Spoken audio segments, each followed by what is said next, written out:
Allez, c'est parti, French Corner. La semaine dernière, on parlait d'Evan Fournier, génération 92. Un autre joueur de la génération 92 évolue en NBA depuis 13 saisons maintenant. Je dis même une bêtise, je crois que c'est 10 saisons pour Rudy Gobert. On va parler de notre Français national qui a changé de crèmerie cette année. Il était connu du côté d'Utah, il est passé du côté des Wolves. On avait fait une preview ensemble.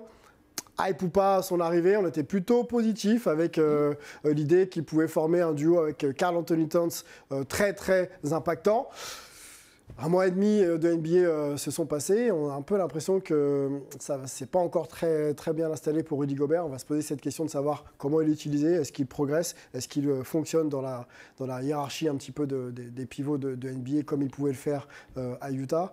Et puis on va se demander quel peut être l'impact de Rudy Gobert sur la suite de la saison par rapport à ses coéquipiers notamment. On regarde d'ailleurs les stats de Rudy Gobert en demi-teinte cette année. 14 points quand même à 64% de réussite, donc c'est toujours très adroit. Pas beaucoup de passes, mais beaucoup de rebonds pour Rudy Gobert. Je le disais tout à l'heure, 10e saison NBA, 30 ans déjà pour Rudy Gobert, poste 5. Les stats en carrière, c'est 12,5, 11,7 rebonds et quasiment une passe pour Rudy Gobert. Première question déjà sur les impressions au-delà des chiffres. Angelo, ce que tu vois de Rudy Gobert cette saison, est-ce que ça te convient ou est-ce que tu es un peu déçu?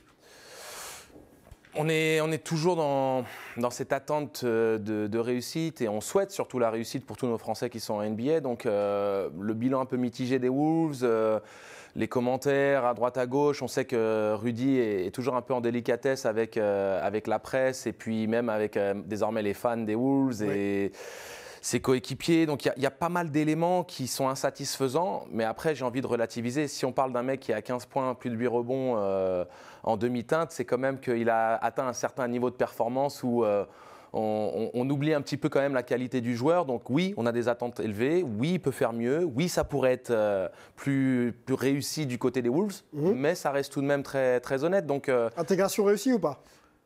Intégration plutôt correcte parce que ça prend du temps, c'est un format tellement différent dans le basket saison, actuel. On l'a dit, du côté des Wolves, donc ça veut dire 9 saisons à Utah, il faut prendre ses repères. Quoi. Oui, parce que pour moi, ce n'est pas le seul responsable de ce départ un petit peu mitigé des Wolves. Quand on regarde Karl Anthony Towns, qui est, on va dire, l'ombre de lui-même, on sait très bien que lui, son gros problème, c'est le mental, c'est son agressivité, sa rigueur dans le jeu. Derrière, il y a aussi un fond de jeu à installer. Les Wolves, défensivement, sont absolument catastrophiques. Et une fois de plus, on ne peut pas mettre ça sur le dos du triple meilleur défenseur de la saison. Même si on attend de lui qu'il soit un peu ce capitaine de la défense, qui donne un petit peu quand même le ton. Mais ça, avant de te lancer sur Rudy Gobert, on a les stats de la saison dernière comparés aux stats de cette année. Voilà, la NBA, c'est aussi une histoire de chiffres. On peut peut-être les afficher. Donc Rudy Gobert, pour Utah, l'an dernier, c'était 15,6. Merci Angelo, c'était à peu près ça. Et 50% de réussite au tir, donc moins adroit finalement. Et une passe et quasiment 15 rebonds par match. Et les stats de cette année, je les ai dit, je les ai évoqués tout à l'heure, mais on peut peut-être... 14 et 8. Ouais. Alors, est-ce que, au-delà des chiffres, on voit que c'est moins, mais est-ce qu'au niveau de l'impact, tu as l'impression aussi que c'est moins? Alors, on compare une saison entière avec un mois de saison. Un mois et demi, il a 14. Donc, il a quoi? Il a un point de différence par rapport à ce qu'il a fait par rapport à toute une saison régulière. Ouais. Moi, je pense qu'on le juge beaucoup trop fort aujourd'hui. Ouais. Il faut le laisser le temps de s'installer. Il faut le laisser le temps. C'est la première fois qu'il change d'équipe. Moi, je pense qu'il faut lui laisser le temps. Comme à tout le monde, il y a un temps d'adaptation qu'il faut avoir. All-Star et gros contrat? Est-ce que ça te contraint pas à montrer plus et tout de suite? Bien évidemment que oui. Parce que si on en parle aujourd'hui et si on est si focus sur ça et si les supporters sont si divisé, c'est parce que justement, on ne parle pas d'un petit joueur qui est arrivé là et à qui on demande beaucoup. On demande un superstar. Tu vois, on demande un Hall of Fame qui sera par rapport à la défense parce qu'il aura marqué l'histoire de la NBA par rapport à la défense. Il est MVP quasiment chaque année pour ce joueur défensif. Donc, on parle de quelqu'un qu'on respecte. Donc, oui, on attend beaucoup de lui. Oui, il va répondre. Et comme je dis, on a comparé toute une saison à ce qu'il a fait juste en début de saison. Il est à 1 point de différence. Il a 2 points de différence par rapport au rebond. Individuellement, c'est peut-être même pas... à Utah, c'était le top 2. C'est-à-dire c'était Donovan Mitchell et lui, 2 All-Stars identifiés. La hiérarchie, elle était claire. Aujourd'hui, la hiérarchie, c'est quoi alors? Aujourd'hui, on sait que les Wolves construisent autour d'Anthony Edwards, que c'est lui le supposé franchise player, ou en tout cas, ils sont dans l'attente à ce qu'il prenne les rênes. Karl Anthony Towns, le meilleur shooter pivot de l'histoire, selon ses propres dires. Et puis joueur All-Star aussi. Et puis joueur All-Star aussi. Donc, à un moment donné, quand on regarde, même si Utah était une équipe plus performante collectivement, proposait un basket plus serein, avait une assise défensive plus établie, les Wolves on les attend à la même échelle que ce qu'étaient les Jazz de l'époque Rudy Gobert, Ingles, Mitchell. Ouais. Et malheureusement, Conley, ne pas oublier Conley.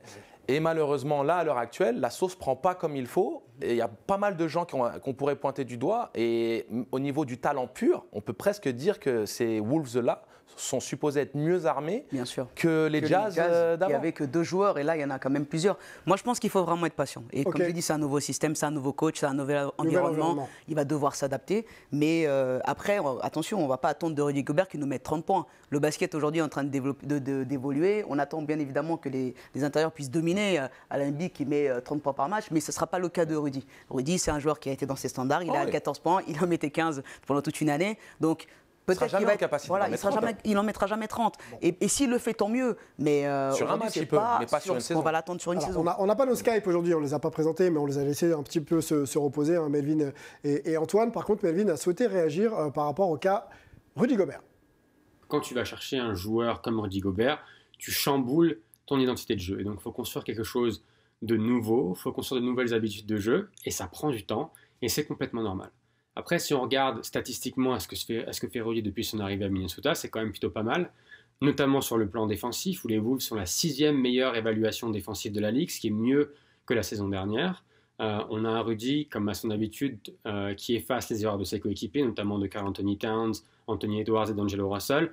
Et rien que de l'avoir, ça permet d'avoir une équipe qui est dans le top 10 défensif. Et malgré tout ça, il y a quand même une grosse marge de progression encore pour Minnesota. En attaque, c'est un peu plus compliqué. Les Wolves sont actuellement la 18e meilleure attaque de la Ligue. Et je pense que c'est là qu'on voit vraiment ce problème d'identité de jeu. C'est-à-dire que des joueurs comme Karl Anthony Towns, comme Anthony Edwards n'ont pas l'habitude de jouer avec 2 grands. Et donc du coup, il y a beaucoup moins d'espace. Et ça rend ce jeu un peu moins fluide. Et on sent qu'ils sont toujours en train de réfléchir à ce qu'il faut faire. Pour D'Angelo Russell, c'est la même. Il est en train d'apprendre à jouer avec Rudy Gobert sur le pick and roll. Et donc je pense que c'est normal qu'il y ait encore des petits... que ce soit un peu poussif. Et on sait que Rudy n'est pas le meilleur attaquant de la Ligue, donc il faut lui donner des ballons dans des cas très précis. Et je pense que s'ils font ça, ils pourront que progresser et aller au-delà de ce 50% de victoire où ils sont actuellement. Et la grosse question pour moi qui reste sans réponse, c'est surtout quel est le leader de cette équipe. Rudy ne peut pas l'être parce qu'il vient d'arriver. Karl Anthony Towns n'est pas top dans ce domaine-là. Et Anthony Edwards est sûrement un peu trop jeune. Donc tant qu'ils n'arrivent pas à trouver, je pense, qui est le vrai leader de cette équipe, ils n'arriveront pas à passer le cap. Merci Mélo, toujours très complet, hein, Melvin. Ouais. Parlons de D'Angelo Russell, donc le meneur titulaire de cette équipe des Wolves, qui s'est exprimé justement sur le cas un petit peu Rudy Gobert. Pour lui, s'il réussit à attraper les ballons, c'est un joueur très très efficace. Voilà, donc dans sa décla, pour moi, il y a 2 choses. Est-ce qu'il est en mesure d'attraper tous les ballons qu'on lui donne ? Par contre, s'il les a, effectivement, il va rester très très efficace. La réponse de Rudy Gobert à cette déclaration, ou en tout cas à ce contexte-là, dans un match, les passes ne sont pas toujours parfaites.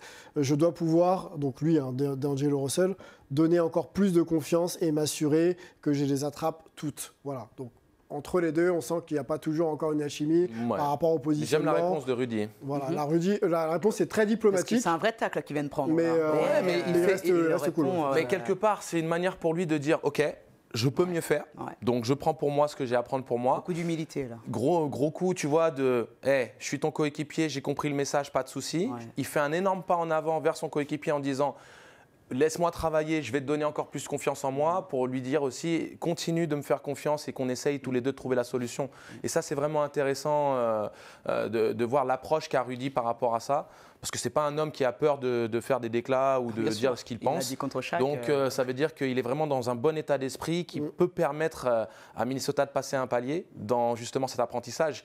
Et Melo, il a mis le doigt sur un truc super important. Le leadership dans le vestiaire et le cadrage d'une équipe.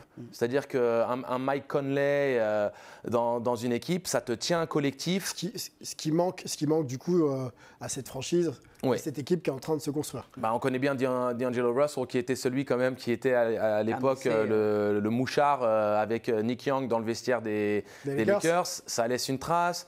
Et si tu veux, ça reste pas non plus un joueur extrêmement légitime par rapport au fait.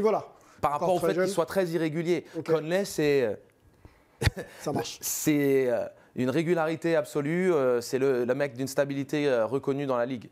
D'Angelo Russell, c'est autre chose. Ouais. Patience avec Rudy Gobert, on l'a compris. On va suivre bien sûr sa saison et puis on essaiera justement de vous en dire un peu plus sur l'évolution justement de son intégration.